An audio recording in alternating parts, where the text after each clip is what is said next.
Hello everyone, कैसे हैं आप। आई होप आप घर पे अच्छे से होंगे। मेरे बच्चों, नेक्स्ट एग्ज़ाम आपका मैथ्स का है। मैं जानता हूँ आप बहुत मेहनत कर रहे हो, इसी तरह से मेहनत करते रहो। मैं उसमें थोड़ी सी आपकी हेल्प ये करना चाहता हूँ कि मैं हर एक चैप्टर की रिवीजन वीडियो आपको प्रोवाइड कर रहा हूँ।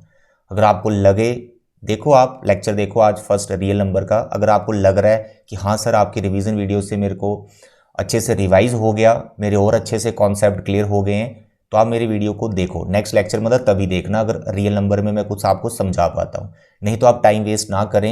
एनसीईआरटी एग्जाम्पलर उन सभी मतलब मैक्सिमम क्वेश्चंस आपने वहीं से करने, ठीक है। और फिर कोई अगर आपके पास एक्स्ट्रा बुक है, उसके जो एमसीक्यू वाला पार्ट है उनकी प्रैक्टिस कर लेना, राइट। फर्स्ट प्रेफरेंस एनसीईआरटी और एनसीईआरटी एग्जाम्पलर को देना। देखो रियल नंबर की से मैं शुरुआत कर रहा हूँ। फर्स्ट लेक्चर है, 8 लेक्चर्स आपको मिलेंगे, हर एक चैप्टर का एक सिंगल वीडियो आपको मिलने वाला है, ठीक है। चलिए देखो, सबसे पहले आपको यह समझना है कि रियल नंबर में से आपको करना क्या है, क्योंकि कुछ तो डिलीट हो गया है। मैं आपको बताता हूं, पहले से पता है फिर बता रहा हूं। रियल नंबर में से आपको एक्सरसाइज 1.2 को करना है, जिसमें आपका कॉन्सेप्ट आता है एचसीएफ और एलसीएम का। अब एचसीएफ एलसीएम की खूब आपने प्रैक्टिस कर रखी है, आपको ये आता है कि कैसे फाइंड करते हैं। मैं फिर भी आपको रिवीजन अभी करवाऊंगा। नंबर 2 पे आपकी एक्सरसाइज है 1.4, टर्मिनेटिंग एंड नॉन टर्मिनेटिंग वाली एक्सरसाइज। That's all. सिर्फ आपको ये 2 एक्सरसाइज पे फोकस करना है। फर्स्ट एक्सरसाइज बिल्कुल भी नहीं करनी है, उसमें जो थर्ड एक्सरसाइज है वो भी नहीं करनी, ठीक है। लेकिन अगर किसी क्वेश्चन के अंदर, चाहे वो किसी भी एक्सरसाइज का हो, अगर आपको कोई नंबर दिख रहा है, लाइक आपको 24 दिख गया, इसकी प्राइम फैक्टरेशन जरूर कर लो। कोई बड़ा नंबर दिख रहा है, इसकी प्राइम फैक्टरेशन जरूर कर लो, क्योंकि जो नंबर रहेगा ना, एचसीएफ एलसीएम निकालने के लिए जो नंबर आएंगे, प्राइम फैक्टरेशन तो करनी पड़ेगी ना। तो प्रैक्टिस पर्पस के लिए एनसीईआरटी में रियल नंबर में जो भी नंबर दिख रहा है उसका प्राइम फैक्टरेशन करते जाओ, ठीक है। तो सिर्फ आपको ये 2 कॉन्सेप्ट करने, एचसीएफ एलसीएम और terminating and non terminating. In exercise से पहले 1.2 और 1.4 से पहले जो थ्योरम्स होती है ना, फंडामेंटल थ्योरम ऑफ अर्थमेटिक, फिर टर्मिनेटिंग एंड नॉन टर्मिनेटिंग पे 3 थ्योरम्स हैं, उनको भी एक बार रिवाइज कर लेना, मतलब उनको एक बार रीड कर लेना, क्योंकि वो एज ए स्टेटमेंट आ सकती हैं। आपको पूछा जा सकता है कि इसमें सही है गलत है ना, कुछ भी वो एमसीक्यू बना के दे सकता है, राइट। चलिए हम शुरुआत करते हैं एचसीएफ एलसीएम से, और मैं एक ऐसा क्वेश्चन लेने वाला हूं जिसमें बच्चों को कंफ्यूजन होती है। कंफ्यूजन क्या होती है?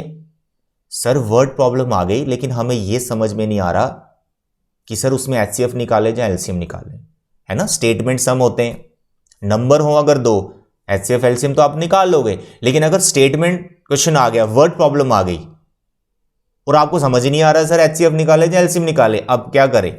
अब वहां पर अगर प्रैक्टिकली सोचने लग पड़ोगे तो टाइम चला जाएगा। मैं आपको एक ट्रिक बताता हूं।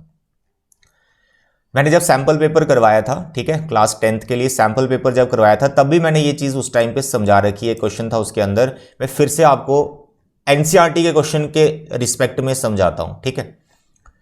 तो देखें यहां पर एक्सरसाइज 1.2, उसमें आपका एक क्वेश्चन रहेगा, question number 7। This is a word problem. मैं जानता हूं आपको ये क्वेश्चन आता है, लेकिन मैं आपको जो ट्रिक बता रहा हूं कि कोई डिफिकल्ट टाइप क्वेश्चन आ गया और आपको ये समझ नहीं आ रहा एचसीएफ एलसीएम क्या निकालें, एचसीएफ निकालें या एलसीएम निकालें। मेरे बच्चों देखो, स्टेटमेंट पढ़ो इस क्वेश्चन की। There is a circular path around a sports field. Sonia takes 18 minutes to drive 1 round while Ravi takes 12 minutes for the same. Suppose they both start at the same point at the same time and go in the same direction. After how many minutes they will meet again at the starting point? हो सकता है बच्चों, अरे बहुत बच्चों को confusion होती है, समझ नहीं आता सर ये 2 नंबर दे रखे हैं, एचसीएफ निकाले या एलसीएम निकाले। इतना पता है उनको, जहां तो एचसीएफ निकलेगा या एलसीएम निकलेगा, लेकिन निकालें क्या, कंफ्यूज हो रहे हैं। सुनो क्या करना है। देखो सबसे पहले आप इन दोनों नंबर के फैक्टर्स तो बनाने पड़ेंगे, जल्दी से बना दो। 18 का आ गया, 2 इंटू 9 ऐसे लिख दिया, 12, 4 into 3, 2 raise to power 2 into 3, हो गई प्राइम फैक्टराइजेशन। अब सपोज करो मैं इसका एचसीएफ निकाल देता हूं, निकालो इसका एचसीएफ कॉमन फैक्टर। अब कैसे निकालते हैं एचसीएफ वो भी बता देता हूं। जो भी प्राइम फैक्टर्स आपको दिख रहे हैं उनमें जो कॉमन वाले हैं वो उठाओ, कॉमन वाले, कॉमन। सर 2 दिख रहा है कॉमन, सर 3 दिख रहा है कॉमन, तो 2 और 3 उठा लिया। इनके ऊपर पावर डालो, लोएस्ट वाली, छोटी पावर, स्मॉलेस्ट पावर, वो इनके ऊपर लिख दो। जैसे ये 2 यहां भी है, 2 यहां भी है, तो स्मॉलेस्ट पावर है इसकी 1 डाल दी। 3 यहां भी है, यहां भी है, तो 3 के ऊपर छोटी पावर है 1, इसके ऊपर डाल दी। एचसीएफ ऐसे निकालते हैं। हो गया एचसीएफ रिवीजन। अब आपने ये समझना होगा, ये थोड़ा सा आपको दिमाग लगाना होगा कि सर ये जो 6 आया, क्या मेरा यही आंसर है इस क्वेश्चन के लिए, या आपको खुद सोचना है? बड़े आराम से सोच सकते हैं, इतना तो हम सोच ही सकते हैं। अब देखो क्वेश्चन में था कि सर्कुलर पाथ है, क्वेश्चन में क्या था, सर्कुलर पाथ है, ये सर्कुलर पाथ है, दोनों एक ही पॉइंट से चले, मानो ये पॉइंट है ए। अब एक को टाइम लगता है 18 मिनट और दूसरे को टाइम लगते हैं इसी सर्कल को कंप्लीट करने में 12 मिनट। उसका क्वेश्चन था कि इस पॉइंट पर वापस कितने मिनट के बाद मिलेंगे। एचसीएफ जो आपने निकाला उसमें आंसर आ रहा आपका 6, इसका मतलब वो 6 मिनट्स के बाद मिलेंगे। ये तो सेंस ही नहीं बैठ रही, 6 मिनट्स के बाद वो कैसे मिलेंगे, जबकि उनको राउंड लगाने में ही 6 मिनट से ज्यादा टाइम लगता है, तो 6 मिनट में कैसे मिल सकते हैं? बस इतना थोड़ा सा दिमाग लगा दो आप क्वेश्चन के अंदर, ठीक है। कोई भी वर्ड प्रॉब्लम है टैकल हो जाएगी, आराम से क्वेश्चन हो जाएगा, ठीक है। आई होप आप समझ पा रहे हैं कि आपने इस क्वेश्चन में एचसीएफ नहीं निकालना है, क्योंकि एचसीएफ आ रहा है 6 मिनट। अब 6 मिनट के बाद वो वापस कैसे मिल सकते हैं उसी पॉइंट पर? नहीं मिल सकते भाई। अरे इस क्वेश्चन में एलसीएम निकलेगा। ऐसे वर्ड प्रॉब्लम को टैकल करो अगर कंफ्यूजन होती है तो। अगर कंफ्यूजन नहीं है, आपको समझ में आ गया क्वेश्चन, प्रैक्टिकली आपने सोच लिया कि यार इसमें एलसीएम ही निकलना है, फिर तो डायरेक्ट वही निकालो, राइट। और एलसीएम या एचसीएफ निकालने में ज्यादा टाइम नहीं लगता है, 5-7 सेकंड्स लगते हैं निकालने में एचसीएफ या एलसीएम। आते समझ? बाकी प्राइम फैक्टराइजेशन तो करनी ही पड़ती है। तो इस क्वेश्चन में आपको क्या करना है, एलसीएम फाइंड करना है, एलसीएम फाइंड करना है। अब एलसीएम कैसे फाइंड करते हैं वो मैं आपको यहां बता देता हूं। एलसीएम में क्या होता है, जितने भी फैक्टर्स हैं सारे फैक्टर्स लिखने होते हैं। इन दोनों नंबर के पास जितने भी प्राइम फैक्टर दिख रहे हैं सारे नंबर लिखने होते हैं, वो सारे प्राइम नंबर लिखने होते हैं। 2 भी लिखना है, 3 भी लिखना है, अगर और कोई प्राइम नंबर होता वो भी लिखते, जबकि यहां है नहीं, 2 और 3 है, ओके। इसके बाद जो ग्रेटेस्ट पावर है वो इनके ऊपर डालनी है। जैसे यहां पर 2 है, यहां पे 2 है, तो ग्रेटेस्ट पावर 2 है। यहां भी 3 है, यहां भी 3 है, तो 3 की हाईएस्ट पावर क्या है, 2, इसके ऊपर 2 डालना है। तो 2 का स्क्वायर 4, 3 का स्क्वायर 9, 9 4 जा 36। That's all. इसके अंदर मैं आपको 3 चीजें सिखा पा रहा हूं। नंबर 1, अगर कोई वर्ड प्रॉब्लम आ जाती है, वर्ड प्रॉब्लम, और आप कंफ्यूज हो रहे हो कि सर एचसीएफ निकाले या एलसीएम निकालें, फटाक से एचसीएफ निकालो पहले और उसको कनेक्ट करो स्टेटमेंट से। नहीं कनेक्शन बैठ रहा, एलसीएम 101% होगा। जहां पहले एलसीएम निकालो और देखो मैच हो रहा है, नहीं हो रहा, फिर एचसीएफ से उसको कनेक्ट करो। तो एक नंबर तो कनेक्ट करेगा ही ना ऑटोमेटिकली। ऐसी वर्ड प्रॉब्लम में क्या होता है कि एक ऐसा नंबर होता है जो आपको गलत सेंस देगा। जैसे इस क्वेश्चन में 6 मिनट गलत सेंस दे रहा था, अरे 6 मिनट के बाद वो वापस मिल ही नहीं सकते, जबकि उनको उस पॉइंट तक पहुंचने में 6 मिनट से ज्यादा टाइम लगता है। समझ रहे हैं इस बात को? ये बात को नोट कर लो जो मैंने आपको समझाया है, सारी वर्ड प्रॉब्लम आराम से हो जाएंगी। आनी तो एक है, अगर आई हो जाएगी, ठीक है। एक चीज मैंने आपको ये सिखाई, कंफ्यूजन कैसे दूर करनी है। सेकंड, एलसीएम और एचसीएफ कैसे निकालते हैं। एचसीएफ में कॉमन फैक्टर लिखना है और उस पर स्मॉलेस्ट पार्ट डाल देनी। एलसीएम में सारे प्राइम नंबर लिखने हैं और उसमें ग्रेटेस्ट पार्ट डाल देनी। That's all. एग्जांपल आपके सामने, ठीक है। तो आई होप एक्सरसाइज 1.2 ये आप आराम से कर सकते हैं, बहुत सिंपल सी एक्सरसाइज है, ओके। उसके बाद कंपोजिट नंबर क्या होते हैं, कंपोजिट नंबर क्या होते हैं वो सब आपको पता होने चाहिए, क्योंकि देखो चैप्टर का नाम ही क्या है, रियल नंबर। रियल नंबर में आपके पास आ गया रैशनल, इरेशनल, उसके बाद आपके पास आ गया natural number, whole number, integers, composite number, even number, odd numbers. ये बेसिक चीजें हैं, यू मस्ट नो कि ये क्या होती हैं, ठीक है। चलिए, तो ये एचसीएफ एलसीएम का काम तमाम। अगर इतना समझ में आ गया, कोई भी क्वेश्चन आएगा आप आराम से कर लोगे। सेकंड आपका आ गया टर्मिनेटिंग एंड नॉन टर्मिनेटिंग का कॉन्सेप्ट। मेरे बच्चे कोई भी रैशनल नंबर है, ध्यान से सुनो, कोई भी रैशनल नंबर अगर है जिसको आप p/q की फॉर्म में लिखते हो, वो 2 रिजल्ट प्रोवाइड करता है। डेसिमल एक्सपेंशन के हिसाब से वो 2 रिजल्ट प्रोवाइड करता है। जहां तो वो टर्मिनेटिंग होता है, आफ्टर डेसिमल वो रुक जाएगा, जहां फिर वो होता है नॉन टर्मिनेटिंग रिपीटिंग। ये है रैशनल नंबर की प्रॉपर्टी, डेसिमल एक्सपेंशन उसकी ये जाती है। और जो इरेशनल नंबर होता है वो हमेशा क्या होता है, नॉन टर्मिनेटिंग नॉन रिपीटिंग और रेकरिंग। ठीक है, irrational is always what, non terminating non repeating. और जो रैशनल होता है वो टर्मिनेटिंग भी हो सकता है और वो नॉन टर्मिनेटिंग भी हो सकता है। डन। आपको क्वेश्चन बैठता है रैशनल नंबर का एग्जाम में। ठीक है, अब इसको आपको कैसे समझना है विदाउट डिवीजन, कि हम ये चेक कर पाए कि उसकी डेसिमल एक्सपेंशन टर्मिनेटिंग है या नॉन टर्मिनेटिंग। मेरे बच्चे everything depends on the denominator, everything depends on the denominator. अब ध्यान से सुनो जो बात मैं आपको बताने वाला हूं। मेरे प्यारे बच्चे, अगर किसी रैशनल नंबर का डिनोमिनेटर सिर्फ 2 कंटेन कर रहा है एज ए प्राइम, यानी उसकी आपने प्राइम फैक्टरेशन की और उसकी प्राइम फैक्टरेशन में सिर्फ 2 आ रहा है। कौन, किसकी प्राइम फैक्टरेशन में, डिनोमिनेटर की प्राइम फैक्टरेशन में। अगर सिर्फ 2 आ रहा है तो वो टर्मिनेटिंग है।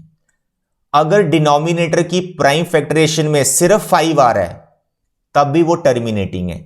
और अगर दोनों आ रहे हैं, 2 भी आ रहा है और 5 भी आ रहा है, तब भी वो टर्मिनेटिंग है। सिर्फ 2 तभी टर्मिनेटिंग, सिर्फ 5 तभी टर्मिनेटिंग, दोनों तभी टर्मिनेटिंग। 2 और 5 के अलावा, इन दोनों को छोड़कर इसके अलावा अगर कोई और प्राइम नंबर आ गया डिनोमिनेटर की प्राइम फैक्टरेशन में, तो वो हमेशा नॉन टर्मिनेटिंग रिपीटिंग होगा। एग्जाम्पल देता हूं। आपने कोई नंबर लिया 5/7 × 3 × 2। ठीक है, अब इसका डिनोमिनेटर ध्यान से देखो, जो कि मैंने फैक्टराइज कर दिया। इसकी फैक्टराइजेशन में 2 आ रहा है, तो ऐसा मत सोचना ये टर्मिनेटिंग है। पहले ये देखो 2 के अलावा कौन आ रहा है, सर 7 और 3 आ गया। क्या ये 7 और 3 न्यूमिनेटर पार्ट से कैंसिल हो सकते हैं? नहीं हो सकते कैंसिल।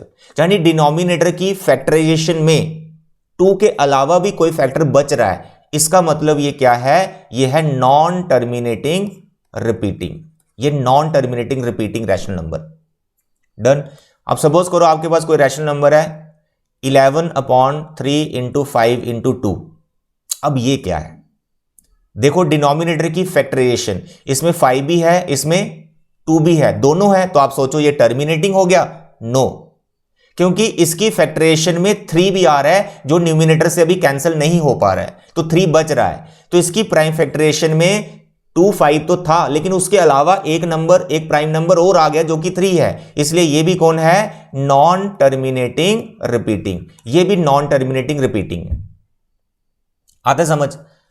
अब देखिए एक एग्जांपल मैं और लेता हूं आपके सामने। Suppose I am taking a number like 36 divided by 2 × 5 × 3। ठीक है, ये आ गया आपके पास रैशनल नंबर। टर्मिनेटिंग है कि नॉन टर्मिनेटिंग है? तो आपने देखा 3, तो आपने सिखाया सर अभी तो 3 आपने बताया तो नॉन टर्मिनेटिंग रिपीटिंग हो गया। नो माय डियर स्टूडेंट्स, ये 3 को 36 से आप कैंसिल कर सकते हो। सर ये कैंसिल हो गया, यहां पर आ गया 1, यहां पर आ गया 12, 1 2 12 आ गया। ठीक है, 12 3 कैंसिल हो गया। फिर ये 2 इससे कैंसिल हो रहा है, सर ये भी कैंसिल कर दिया आपने, बिल्कुल कर सकते हैं। ये 6 आ गया, तो आपके पास बच रहा है 6/5। तो जो 3 आपको ऐसा लग रहा था इस 3 की वजह से नॉन टर्मिनेटिंग होगा रिपीटिंग, नो 3 कैंसिल हो गया भाई। कैंसिल करके देखना है, रिड्यूस करके देखना है, फिर रैशनल नंबर के बारे में सोचना है कि वो टर्मिनेटिंग है जहां फिर नॉन टर्मिनेटिंग है। तो देखो यहां पर इसके डिनोमिनेटर में क्या बच रहा है, 5, तो 5 बच रहा है, तो ये क्या है, टर्मिनेटिंग। क्या है, टर्मिनेटिंग। आते समझ? फिर जब आपको ये समझ में आ गया नॉन टर्मिनेटिंग क्या होते हैं, टर्मिनेटिंग क्या होते हैं, जब आपको ये समझ में आ गया, फिर उसका क्वेश्चन ये भी हो सकता है कि कितने डेसिमल के बाद कितनी डिजिट्स आएंगे, यानी टर्मिनेट अगर हो रहा है तो आफ्टर डेसिमल कितने डिजिट्स आ रहे हैं। लाइक मैं फिर से एक एग्जांपल लेता हूं। मैंने आपके सामने एक नंबर रखा 7/2 × 5⁶। ठीक है, सबसे पहले ये टर्मिनेटिंग है कि नॉन टर्मिनेटिंग है, टर्मिनेटिंग है कि नॉन टर्मिनेटिंग है, टर्मिनेटिंग है कि नॉन टर्मिनेटिंग है? सर जी ये टर्मिनेटिंग है, क्योंकि इसकी प्राइम फैक्टरेशन में सिर्फ 2 प्राइम आ रहे हैं, एक 2 और एक 5, उसके अलावा नहीं आ रहा है। सिर्फ 2 होगा तब भी टर्मिनेटिंग, सिर्फ 5 होगा तब भी टर्मिनेटिंग, दोनों है तब भी टर्मिनेटिंग। तो ये टर्मिनेटिंग है। ठीक है, टर्मिनेटिंग है, बिना डिवाइड किए बताओ डेसिमल के बाद कितने डिजिट्स आएंगी, या फिर इसकी डेसिमल एक्सपेंशन बता दो विदाउट डिवीजन। तो मेरे प्यारे बच्चे, ये 2 और 5 इन दोनों में जो इसकी बड़ी पावर होती है, जैसे 2 की पावर है 1 और 5 की पावर है 6, तो बड़ी पावर कौन सी है? 6। जो बड़ी वाली पावर होगी डेसिमल के बाद उतने डिजिट्स आते हैं, बस ये याद रखो। 6 डेसिमल के बाद 6 डिजिट्स आएंगे। देखो कैसे उसको बनाना होता है फिर टर्मिनेटिंग। जैसे 2 के ऊपर 6 लिख देना, यहां पर आपके पास आ गया 5 की पावर 6। इनकी पावर सेम बना देनी है क्योंकि नीचे आपको 10 बनाना होता है। ठीक है, 10 से जीरोस का पता चल जाता है। अब जैसे 2 की पावर पहले 1 था, 2 की पावर 6 आपने खुद से लिखा, तो यानी यहां ऊपर आपको 2 की पावर 5 लिखना पड़ेगा, जो कि बन जाएगा 7 × 32। तो 2 की पावर 6 और 5 की पावर 6, ये 10 की पावर 6 हो जाएगा। 7 और 32 को आप मल्टीप्लाई कर दो। सर 7 2 ज़ा 14, 4 1 कैरी, 7 3 ज़ा 21 एंड 1 22, और डिवाइड में आ रहा है 1 2 3 4 5 6। अगर तो डेसिमल एक्सपेंशन पूछिए तो ये सब करना है, लेकिन उसने ये पूछा है कि आफ्टर डेसिमल कितने डिजिट्स आएंगे, फिर आपको यहां पे हाईएस्ट पावर जो होगी वही दिखा देना है। सर इतने डिजिट के बाद, डेसिमल के बाद इतने डिजिट्स आएंगे, तो यहां पर मैं आपको टर्मिनेट करके भी दिखा रहा हूं। तो 1 2 3 4 5 6, यहां पर तो 3 ही नंबर है, यह आ गया 2 3 जीरोस आपको खुद से लगानी पड़ेगी। That's all. तो दिस इज द आंसर, ये टर्मिनेटिंग हो गया। बस इसी टाइप के क्वेश्चंस बैठेंगे आपकी 1.4 में। तो बड़े मस्त क्वेश्चन है, बड़े इजी क्वेश्चंस हैं, उन सभी क्वेश्चंस को आप प्रैक्टिस कर लो। तो आपके इस पूरे चैप्टर में जो मैंने आपको अभी पढ़ाया, इतना ही कॉन्सेप्ट है। बाकी एमसीक्यूज के लिए एनसीईआरटी एग्जाम्पलर को आप देख लो, आपके पास कोई बुक है एक्स्ट्रा, उसके एमसीक्यूज कर लो। कॉन्सेप्ट इतना ही करना है, और एक्स्ट्रा फालतू क्वेश्चन करने की जरूरत नहीं है, उतना आपके पास टाइम नहीं है। Go for NCERT and NCERT exemplar, paper वहीं से आने वाला है। ओके डियर, तो ये चैप्टर मैं यही क्लोज करता हूं। प्रैक्टिस आप कर लेना, ये जितने भी क्वेश्चंस आपको दे रखे हैं, कॉन्सेप्ट मैंने आपको सिखा दिया। एचसीएफ एलसीएम कैसे निकालते हैं, रियल नंबर्स की नॉलेज आपको होनी चाहिए, even number, odd number, composite number, factorisation, prime factorisation कैसे होती है, टर्मिनेटिंग नॉन टर्मिनेटिंग भी मैंने आपको सिखा दिया। ठीक है, नेक्स्ट चैप्टर में पकड़ूंगा पॉलिनोमियल, उसका भी एक प्रॉपर हम रिवीजन करेंगे। Sum of roots, product of roots, alpha square plus beta square वाले क्वेश्चन कैसे टैकल करने, एवरीथिंग। Thank you.